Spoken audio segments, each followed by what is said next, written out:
So if you're watching this on, I'm also doing this as a live video on my Facebook page, which if you haven't yet liked it, I really would love it if you did. If you like me, I would love it. That's corny. I just was coming today with a little message about imagination versus clairvoyance. Any kind of extrasensory or clairaudience or anything like that, any of those third eye or the claircognizance, any spiritual abilities. Because I get sometimes people asking me, or my people that are interested in opening up their intuitive gifts, they ask, how am I supposed to know the difference between my imagination and, spirit, or my clairvoyance, or whatever I'm sensing, if it's real. Okay, so here's the deal. That's the same thing. Why? Because your imagination is the mechanism that is your creative source. And what is the creative source? What is that? I mean, that's God essence, or the source of all that is. It is the spark, it is the mechanism that is your ability to manifest into this plane. And I think it's really funny. I feel like I should address the elephant in the room. I'm holding this big old umbrella because I really wanted to film out here, and I really love the light, and I love the wall, and I love what's going on behind me. But check it out how it's like too bright without the umbrella. And I was like, man, I really want to film here though. And I actually like the way the light is streaming down my head, but I think you can't see my face. I'm not really sure what y'all are picking up at this moment. So then imagination gave me this cue, right? And so I thought that was pretty funny. Right as I started to film, I was like, oh my gosh, I just got a little lesson in imagination.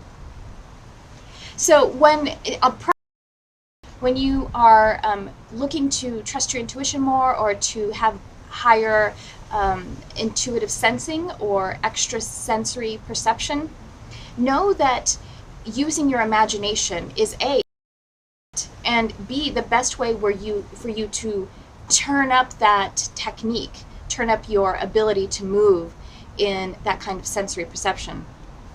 And the reason for that is because when you are imagining, you're completely relaxed. I'm not saying that the guides or angels or the messages from the universe, that they're imagined in what we mean by the word, like you made it up. I guess in a way you do, because there's no separation and you're one with the all. But I mean, they are real.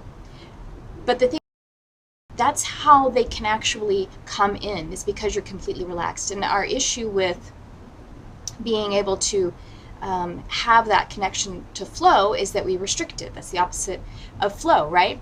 So when we are in the state of imagining and we allow ourselves to imagine, we're completely relaxed. And what happens is, if you get into the state where you get into a meditative state or a prayer, or however you enter into it, although I highly recommend you commit to meditation first, because and you turn off that conscious mind, the thinking logical mind is you want to be able to quiet that first and have that moment of peace and clarity. That way you can be making contact. Allow your imagination. First of all, allow, right? Imagination is that creative source. It's your creative mechanism. So already we're like really attuning into the higher perception with just our attitude, with our frequency, really.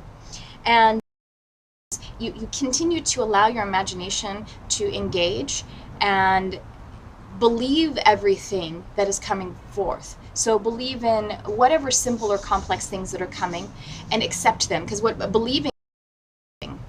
And then you are going to really start to feel the shift to where it's almost like the imagination is turning this way because you're powering it, and then it starts to go this way.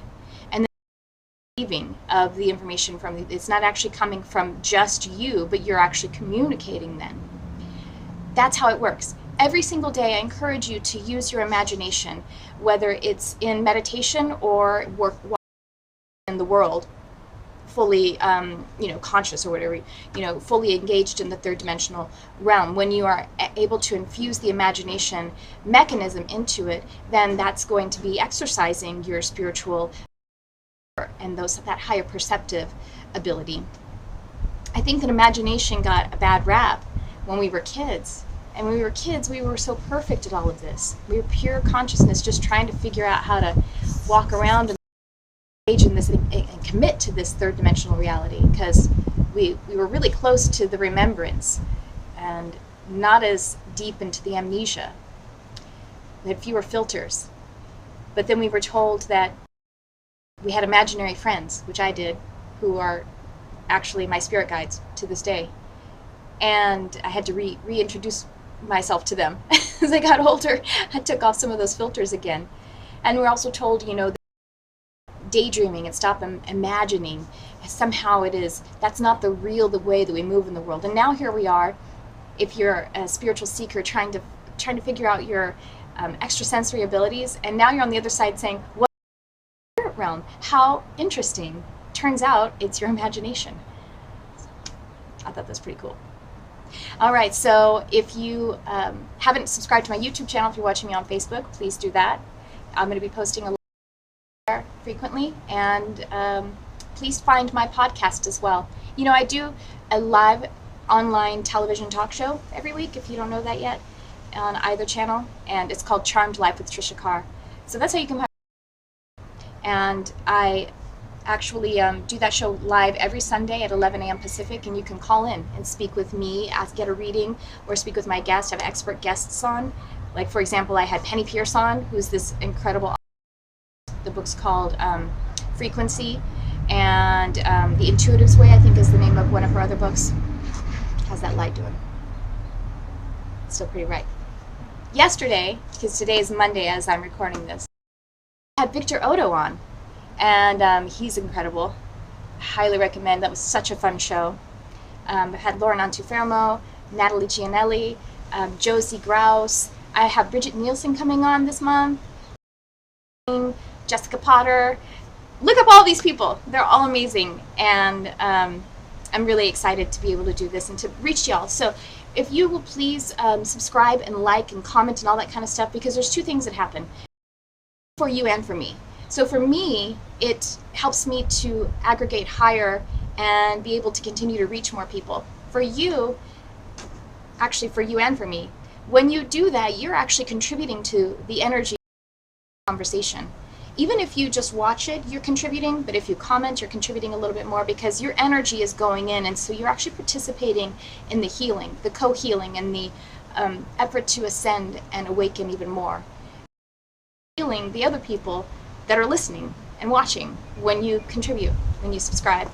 And if you do go ahead and share and subscribe and all that kind of stuff, it'll help me to move up higher on the internet's kind of a search engine stuff. So I really appreciate that. Thank you so much for watching. I love you, whoever you are.